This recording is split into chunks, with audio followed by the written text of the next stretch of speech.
This one clearly has the right ideas and earnest intentions, but all its concepts eat away at each other instead of nurturing each other. Welcome back, Disney fans, as we celebrate the studio's 100th anniversary with their 61st feature, Strangeworld, a film that embraces animation's vintage pulp adventure roots as it takes us on a journey deep into uncharted and treacherous land where fantastical creatures await the legendary Clades, a family of explorers whose differences threaten to topple their latest and by far most crucial mission. And this is a very confounding movie. Not because of character choices or story directions, really nothing to do with the actual movie itself, but because of the marketing or lack thereof. This year is the 100th anniversary of Walt Disney Studios. You'd think they put on a major effort to make everyone aware of this historical landmark movie, but they've kind of hidden it away. And I really don't understand why, especially after watching it. Because this is not a bad movie at all. It has a ton of the likable, lovable Disney tropes that a lot of us fell in love and grew up with. A lot of its better elements even reminded me of the pulp awareness of Jungle Cruise, which I loved.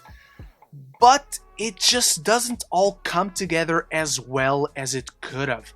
I liked it overall, but as it unraveled, I couldn't help but be reminded of how the early concepts we saw and heard about from this movie were so much more tremendously exciting than what we actually get as the end result. And like I said, there's quite a few elements to enjoy in this, such as the whimsically grand John Williams-esque score, just the cherry on top of this visually breathtaking and imaginative sci-fi adventure that beautifully blends in classic and progressive storytelling with lively, colorful animation and creatures engrossing us in this fantastical but still lived-in world, while the characters themselves feel refreshingly nostalgic of pulp adventures of yesteryear. Such old-school storytelling sensibilities naturally lend themselves to exciting set pieces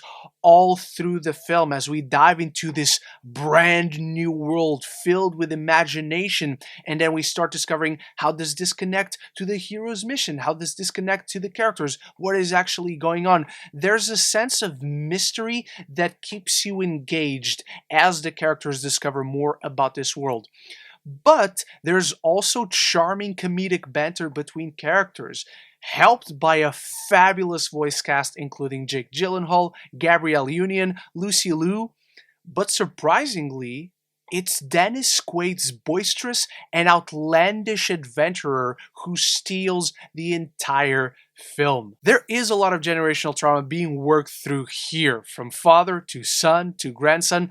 I like that the film doesn't waste any time at all in presenting these ideas from the character's point of view and begins to flesh them out. But as the film attempts to draw parallels and present their circumstances and struggles as the same, it fails because they're not the same.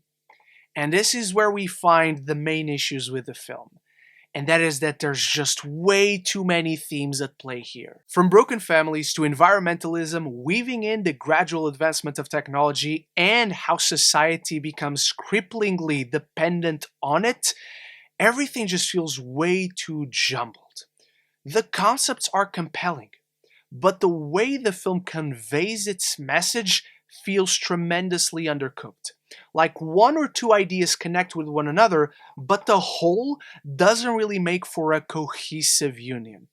On top of that, you then have characters that are simplistic to a fault, that make the story intentions so blatant and obvious, like throwing the messaging in your face instead of allowing the story to deliver its message. Everything about the characterizations is glaringly telegraphed, lacking any nuance or subtlety, to the point where the messaging of the film becomes a detriment to the film instead of enhancing the adventure, the characters, the journeys, and the arcs in it, which is a real shame. This film clearly has the right ideas and earnest intentions, but all its concepts eat away at each other instead of nurturing each other. So it just became frustrating. As the film went along, I got less and less interested.